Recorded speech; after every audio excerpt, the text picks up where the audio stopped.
ఇక general news చూద్దాం. తెలుగు రాష్ట్రాలకు అఖిల భారత స్థాయి అధికారుల కేటాయింపులు పూర్తయ్యాయి. 2 రాష్ట్రాలకు ఐఏఎస్, ఐపీఎస్ అధికారుల కేటాయింపుల తుది జాబితాను కేంద్ర ప్రభుత్వం విడుదల చేసింది.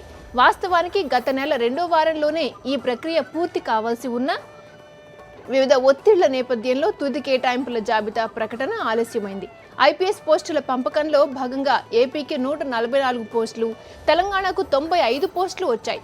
ఐఎఫ్ఎస్ అధికారుల తుది కేటాయింపుల ప్రకారం తెలంగాణకు 58 మంది, ఏపీకి 69 మంది వచ్చారు. తెలంగాణ కేడర్కు కేటాయించిన ఐఎఫ్ఎస్ల సంఖ్య 56 నుంచి 58కి పెరిగితే ఏపీ కేడర్లో ఈ సంఖ్య 71 నుంచి 69కి తగ్గింది. ఈ కేటాయింపుల ఆధారంగానే అధికారులంతా తమకు తక్కిన రాష్ట్ర కేడర్కు వెళ్లాల్సి ఉంటుంది. ఈ కేటాయింపులపై ఇంకా ఏమైనా అభ్యంతరాలు ఉంటే క్యాట్ను ఆశ్రయించడమో కోర్టుల్లోనూ తీర్చుకోవాల్సి ఉంటుంది.